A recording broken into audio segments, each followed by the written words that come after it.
भिन्न का अर्थ होता है कोई एक इकाई है, कोई एक इकाई है, उसको कितने जितने हिस्सों में बांटेंगे उसको हम अंकिक रूप से कैसे लिख पाते हैं। जैसे ये एक इकाई है और इसको हमने 20 से काट दिया, 2 भागों में बांट दिया, तो एक भाग को हम किस तरह से दिखाएंगे। अगर ये पूरी इकाई है तो पहले एक था, अब इसमें एक भाग को हमने काट के हटा लिया, इस एक भाग को हम कैसे दिखाएंगे। इसके दिखाने के लिए हम क्या करते हैं, जो पूरा भाग है, जितना भाग हमने रंगा है, जितना भाग रंगा है उसको ऊपर लिखते हैं और कुल कितने हिस्सों में बटा है उसको नीचे लिख देते हैं। यानी ये भाग जो इसका हो गया, ये हो गया 1/2 भाग। इसी का दूसरा एग्जांपल लेते हैं। ये एक इकाई है, इसको हमने 4 भागों में बांट दिया। अगर उसकी एक इकाई को हमने रंग दिया, इस भाग को अगर दिखाना है तो इसको लिखेंगे 1/4। अब इसी में अगर हम 2 भाग को रंग दिए, इसका मतलब हो गया कि 2 भाग रंगा हुआ है, 2 भाग का निकालना है और पूरा हिस्सा कितने 4 हिस्सों में बटा है, यानी 2/4, 2/4 होगा ये हिस्सा होगा। तो इस तरह से इसके 2 हिस्सों में बांटते ऊपर ऐसा देखने में लगता है कि आधा रंगा हुआ है, ये आधा हो ही गया, आधा हिस्सा। यानी कि भिन्न कहा जाता है किसी इकाई को जब समान हिस्सों में बांट देते हैं, उस हिस्से को जब हम संख्यात्मक रूप में कॉपी पर या कहीं लिखते हैं उसको हम भिन्न कहते हैं। अब भिन्न में जो होता है 2 चीजें होती है, एक ऊपर लिखा रहता है, एक नीचे, बीच में कोई लाइन खींचा रहता है। ऊपर वाले हिस्से को हम अंश कहते हैं और नीचे वाले को हर कहते हैं। इंग्लिश में अंश को न्यूमिनेटर कहते हैं और हर को डिनोमिनेटर कहते हैं। ये अंश और हर। अब इसको जब पढ़ा जाता है तो पढ़ते हैं 3/, बीच वाला जो लाइनिंग है इसको बटा बोल देते हैं, 3/4। यानी अंश बटे हर बराबर भिन्न, ये हो सकता है अंश बटा हर बराबर भिन्न। ऊपर वाले हिस्से को अंश कहते हैं, नीचे वाले को हर कहते हैं। इसको थोड़ा सा और क्लियर कर लेते हैं कि अलग अलग हिस्से में कैसे लिखा जाता है। जैसे ये कोई और एक इकाई है, ये कितने भागों में बटा हुआ है, ये कुल भाग हो गए 1 2 3 4 5 6 7 8, 8 हिस्सों में बटा हुआ है। 8 हिस्से में अगर ये 3 हिस्से का निकालना है तो ऐसी स्थिति में इसको जो लिखेंगे हम 3 ऊपर लिखेंगे और कुल जो है उसको नीचे लिखेंगे। यानी कि ये पूरा हिस्सा जो है 8 हिस्सों का तीसरा हिस्सा जो है ये रंगा हुआ। तो इस तरह से हम भिन्न को हम अपनी कॉपी पर संख्यात्मक रूप में दिखा सकते हैं। अब भिन्न का दूसरा नाम भी होता है, भिन्न को हम परिमेय संख्या भी कहते हैं। परिमेय संख्या, परिमेय संख्या कह देने का मतलब ये होता है कि जब अंश, इसका अंश या हर दोनों 0 नहीं हो सकता है। अगर हम 0/8 लिखते हैं ये परिमेय संख्या होना संभव नहीं है, इसका इन्फिनिटी हो जाएगा आंसर, और नीचे तो होना संभव ही नहीं। तो अंश बटे हर में अगर 0 ऊपर आता है या नीचे 0 होता है तो वो भिन्न उसको नहीं कहा जा सकता। अब आइए इसके बाद देखते हैं भिन्न के प्रकार कितने हैं। इस वीडियो के माध्यम से हम बहुत सारी चीजें सीखेंगे, भिन्न के प्रकार, भिन्न को पहचानना जानेंगे, उसके बाद उसको आरोही क्रम अवरोही क्रम में सजाना, बड़ा छोटा, बहुत सारी बातें सीखने वाले हैं। इसलिए सब लोग वीडियो में बने रहिए और देखते रहिए। अब भिन्न के प्रकार जो होते हैं, मूल रूप से भिन्न के हमने 6 प्रकार, जो मुख्य प्रकार है 6 प्रकार माना है। इसके अलावा और भी बहुत सारे होते हैं लेकिन मुख्य प्रकार जो हम 6 लेके चले हैं। पहला प्रकार जो होता है उसको बोलते हैं उचित भिन्न। उचित भिन्न, इसको इंग्लिश में बोला जाता है प्रॉपर फ्रैक्शन।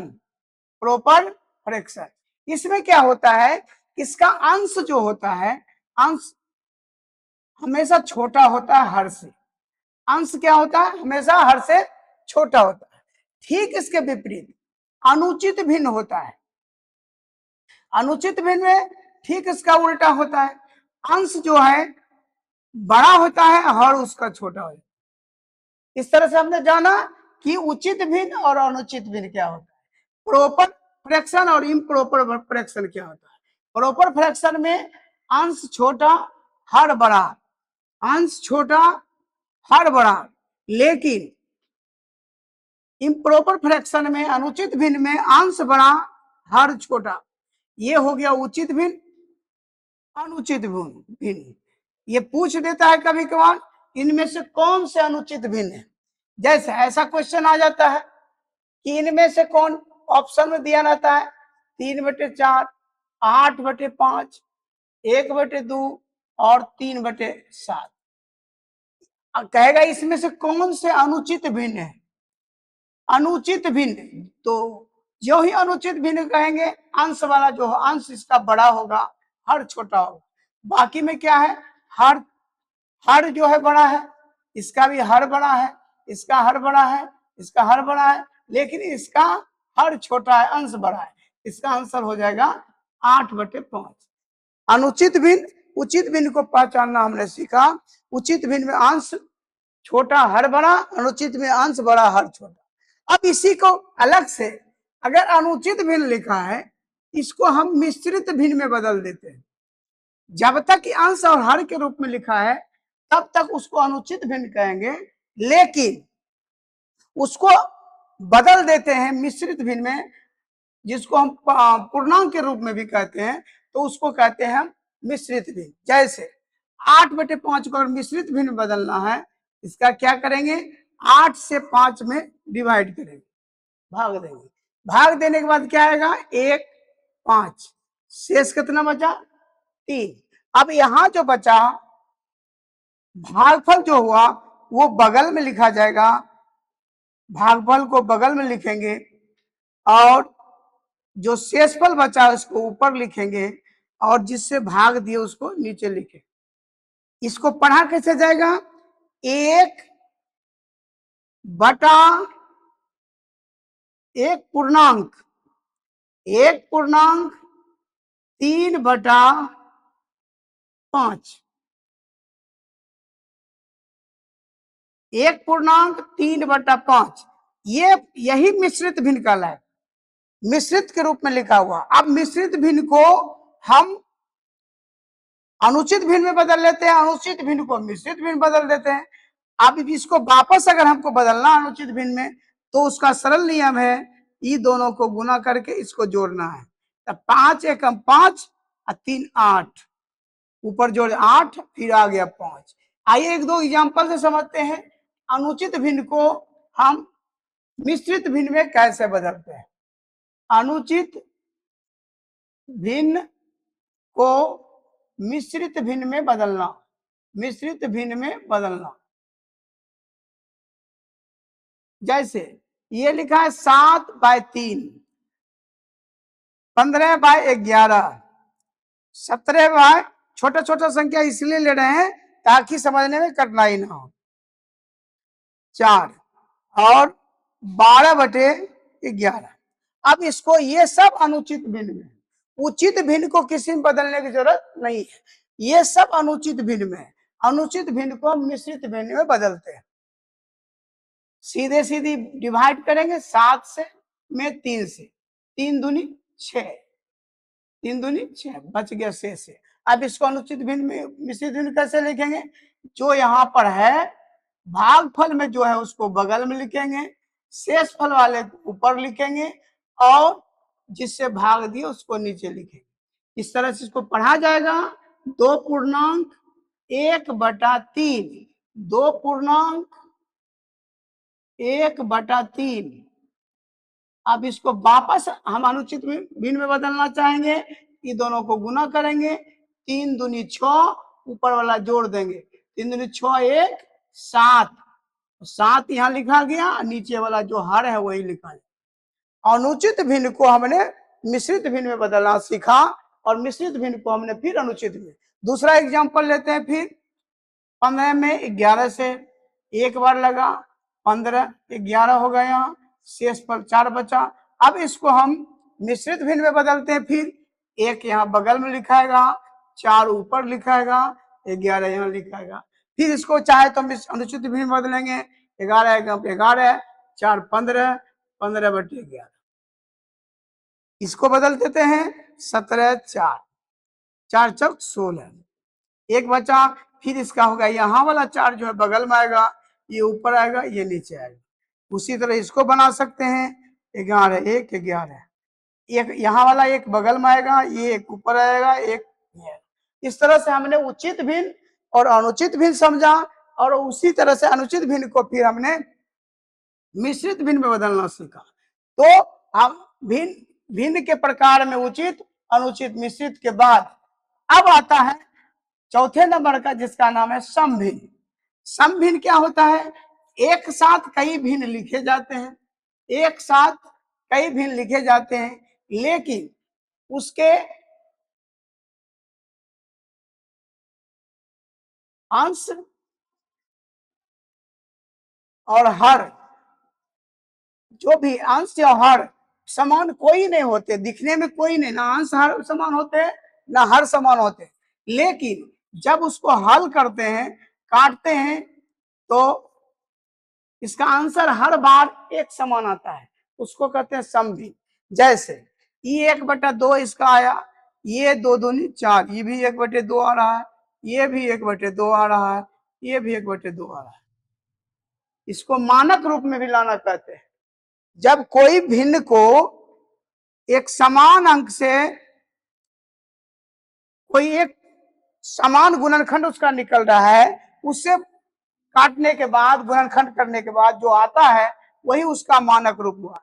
ये जो लिखा है 15/20 जैसे लिखा हमने, ये मानक रूप में नहीं है, लेकिन कोई एक पहाड़ा लेंगे, एक संख्या जिससे ये दोनों कट रहा है, तो जैसे 5 से दोनों आ रहा है तो हो गया 5 3 15, 5 चौक 20, समान हुई। अब ये इसका मानक रूप है।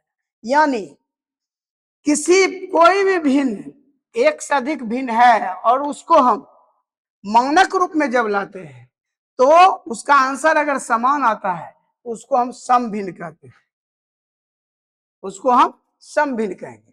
अब ये समभिन्न में कोई भी संख्या बड़ी छोटी कोई भी हो सकती है, अंश हर में बराबर होने की कोई संभावना इसमें नहीं है। अगला है उसी तरह से व्युत्क्रम भिन्न। व्युत्क्रम भिन्न में क्या होता है कि कोई दो भिन्न है और इसका व्युत्क्रम भिन्न करेंगे। व्युत्क्रम मतलब होता है उल्टा, उलट देना। अंश बाय हार्ट या 5/4 है। अब इसका व्युत्क्रम भिन्न होगा व्युत्क्रम भिन्न, तो इसको उलट देंगे। व्युत्क्रम भिन्न तो इसको उलट देंगे, 4/5 क्या हो जाएगा? 4 उलट जाएगा। यानी कि a/b, अगर इसका व्युत्क्रम भिन्न निकालना है तो b/a हो जाएगा। अंश बाय हर जो था वो हर अंश हो जाएगा, अंश हर हो जाएगा। इस तरह से ये हो जाएगा आपका व्युत्क्रम भिन्न। तो हमने फिर से सीखा व्युत्क्रम भिन्न। अब आइए आता है समान भिन्न और असमान भिन्न। समान भिन्न असमान भिन्न में समान भिन्न कहते हैं एक से अधिक भिन्न अगर लिखा है लेकिन उसका हर समान हो, हर उसका समान हो, हर उसका समान है तो ये समान भिन्न कहलाएगा। कोई भी एक से अधिक भिन्न है, एक से ज्यादा भिन्न है, अगर उसका हर समान है तो उसको क्या समान भिन्न मानेंगे। ठीक उसका उल्टा, अगर हर समान नहीं है तो असमान भिन्न कहलाएगा। हर समान का मतलब ये हो गया हर तो समान नहीं होगा लेकिन अंश भी समान हो, ये सब जरूरी नहीं है, उसको असमान भिन्न कहेंगे। तो समान भिन्न और असमान भिन्न कोई खास बात विशेष है नहीं, हर को देखना है। हर अगर समान है तो सम भिन्न, हर अगर समान नहीं है तो असमान भिन्न। आइए एक बार फिर से इसको दोहरा लेते हैं। पहला हमने पढ़ा उचित भिन्न, उचित भिन्न में क्या होता है, अंश छोटा और हर बड़ा होता है, अंश छोटा और हर बड़ा होता है। अनुचित भिन्न में क्या होता है, अंश बड़ा और हर छोटा होता है। मिश्रित भिन्न में क्या होता है कि अनुचित भिन्न को जब पूर्णांक के रूप में लिख देते हैं, वो ही आपका मिश्रित भिन्न कहलाता है। अनुचित भिन्न को पूर्णांक रूप में लिखने बाद जो आएगा वो ये मिश्रित भिन्न कहलाएगा। सम भिन्न में क्या कहता है, एक से अधिक भिन्न को अगर हम मानक रूप में लाते हैं और प्रत्येक बार उसका आंसर बराबर आता है तो उसको हम सम भिन्न कहते हैं। व्युत्क्रम भिन्न में क्या होता है कि अगर कोई भिन्न का अंश और हर उलट जाए, उल्टा दिया जाए तो वो उसका व्युत्क्रम भिन्न होता है। जैसे 3/4 का व्युत्क्रम भिन्न हो जाएगा 4/3, 5/6 का व्युत्क्रम भिन्न हो जाएगा 6/5, यानी इसका व्युत्क्रम भिन्न ये और इसका व्युत्क्रम भिन्न ये। अब आइए समान भिन्न क्या होता है। समान भिन्न होता है एक से अधिक भिन्न अगर लिखा है, उसका अगर हर सब समान है तो उसको बोलेंगे समान भिन्न, अगर हर समान नहीं है तो उसको मानेंगे असमान भिन्न। इस तरह से हमने भिन्न के बारे में सारी जानी, भिन्न का प्रकार हमने समझ लिया। अब इसमें मूल चीजें आती है कि दो भिन्नों की तुलना करना, दो या दो से अधिक भिन्न को तुलना करेंगे। अब इस सवाल ये उठता है कि ये दो भिन्न हमने लिखा, एक ये आपका उचित भिन्न है, एक अनुचित भिन्न है, ये कोई निश्चित नहीं कौन सा भिन्न होगा। दोनों भिन्न का हम तुलना करेंगे कि दोनों में कौन बड़ा है कौन छोटा है। दिखने में बड़ा छोटा देख के नहीं कर सकते हैं, लेकिन इसका हल करने का बहुत आसान नियम है कि दोनों में कौन बड़ा है। तो दो तरीके से इसको सोल्व कर पाते हैं। पहला तरीका है दोनों को क्रॉस करते हैं, दोनों को क्रॉस मल्टीप्लाई कर लेते हैं। 3 तिया 9 हो गया, 4 चौक 16, छोटा तो इधर वाला हो गया। तो इसका मतलब है कि ये 3/4 जो है ये छोटा है और 4/3 बड़ा है। ये सिंबल है कि जिधर से ये निकला रहता है, नुकीला भाग रहता है, उधर वाला हमेशा छोटा निर्दिष्ट करता है, और जिधर फैला रहता है उधर वाला बड़ा रहता है। ये छोटा है कि चिन्ह हो गया, तो ये 3/4 छोटा है। यानी कि दो अगर है, कोई भी दो भिन्न है, दो भिन्न में तुलना अगर करना है कौन बड़ा कौन छोटा है, तो दोनों को क्रॉस करके मल्टीप्लाई करेंगे और तब पता चल जाएगा कौन बड़ा है।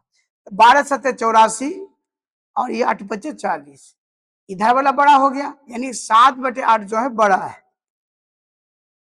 7/8 बड़ा हो गया। एक और एग्जांपल लेते हैं, 8/11 और 11/13, ये दोनों में कौन बना है, फिर क्रॉस करते हैं। 13 8 104 और 11 11 121, यानी इधर वाला बड़ा हो गया। अब सवाल ये उठता है कि दो भिन्न है तो हमने तुलना कर लिया, लेकिन दो से अधिक भिन्न हो तब कैसे तुलना करेंगे कि कौन बड़ा है कौन छोटा है। उसी को कहते हैं भिन्न को वाले चीज को आरोही या अवरोही क्रम में लाना। इंग्लिश में कहते हैं एसेंडिंग ऑर्डर और या डिसेंडिंग ऑर्डर। बड़ा छोटा जब हम जान गए एक से अधिक भिन्न है, उसको एसेंडिंग या डिसेंडिंग ऑर्डर में कैसे लिखेंगे।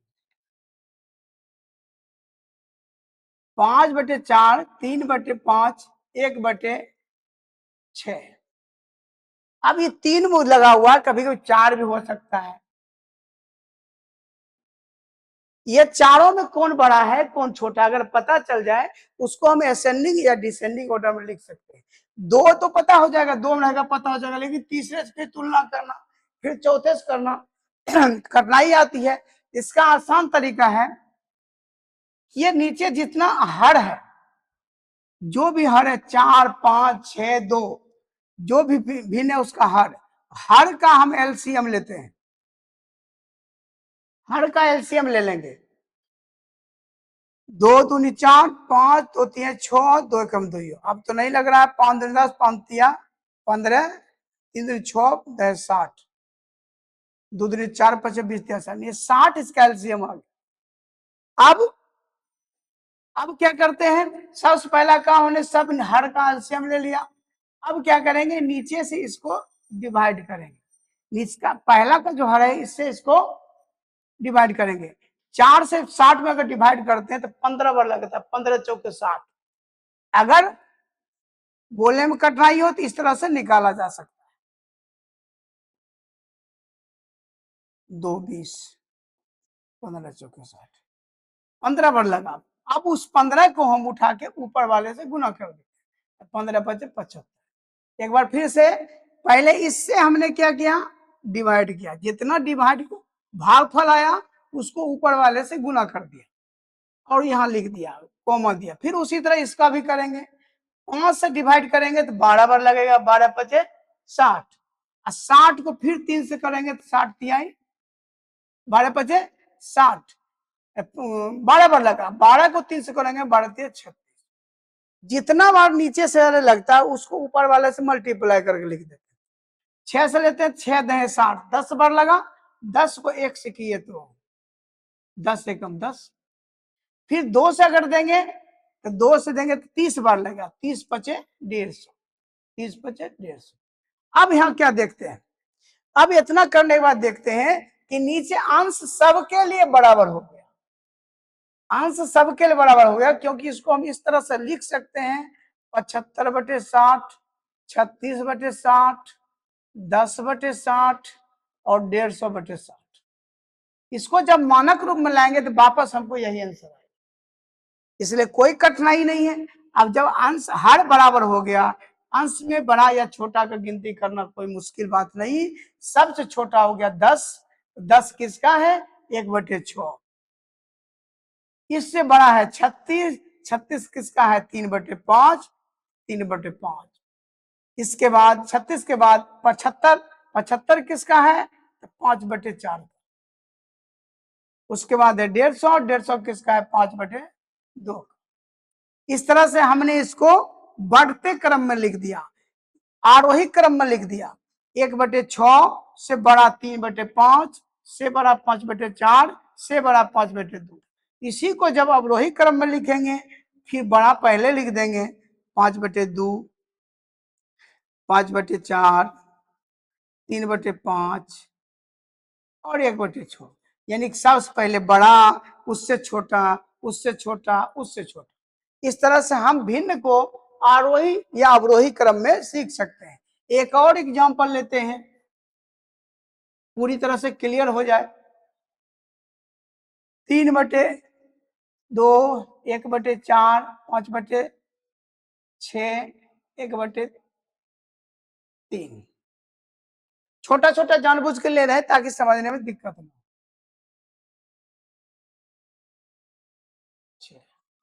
अब फिर वही करेंगे, अधिक रहेगा तो अधिक और ज्यादा भी ले सकते हैं। ये फिर इसका हम एचसीएफ निकाल लेंगे। 2 4 6 3, 2 देंगे, 2 1 हम 2, 2 दूनी 4, 2 3 6 3। फिर हम 3 से दे सकते हैं, 3 दूनी 6, दूनी 12, 12 इसका एलसीएम आ गया।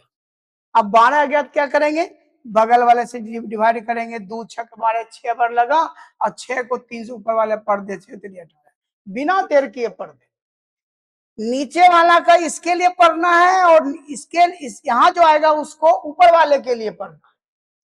4 तिहाई 12, 3 बार लगा, 3 को फिर ऊपर वाले के लिए बना, 3 दूनी 6, 6 दूनी 12, 2 बार लगा, 2 को फिर ऊपर के लिए पढ़ना, 2 5 10, 3 चौक 12, 4 बार लगा, 4 को फिर ऊपर वाले के लिए पढ़ देना, 4 6।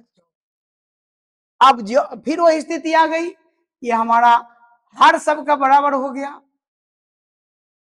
अब अंश में बड़ा छोटा करना आसान है, क्योंकि वो उसमें कोई कठिनाई नहीं है। सबसे छोटा हो गया 6/12, 6/12 किसका है, 2/4 का। इससे बड़ा हो गया 10/12, 10/12 किसका है, 5/6 का। इसके बाद बड़ा है 18/12, किसका है, तो 3/12 का, 3/2 का। इसके बाद क्या है बड़ा, 24/12 किसका है, 6/3 का। इस तरह से हम इसको असेंडिंग ऑर्डर में लिख दिए, बढ़ते क्रम में लिखे, आरोही क्रम में लिखे। अब इसको घटते क्रम में लिखना है, अवरोही क्रम में लिखना है, या डिसेंडिंग क्रम डिसेंडिंग ऑर्डर में लिखना है ठीक उसका उल्टा कर देंगे। यहां से भी देख के कर सकते हैं। पहले बड़ा वाला चुनेंगे 6/3, इससे बड़ा इससे छोटा हो गया 18, 18 किसका है 3/2 का। इससे छोटा कौन है 10, 10 किसका है 5/6 का। इससे छोटा कौन सा है 2/4, 2/4। इस तरह से हमने सीखा भिन्न का बहुत सारा प्रयोग, भिन्न का कितने प्रकार होते हैं वो भिन्न को पहचानना सीखा। आरोही क्रम में सीखा, अवरोही क्रम में सीखा, बड़ा छोटा सीखा। आज के लिए भिन्न के लिए इतना काफी है। धन्यवाद।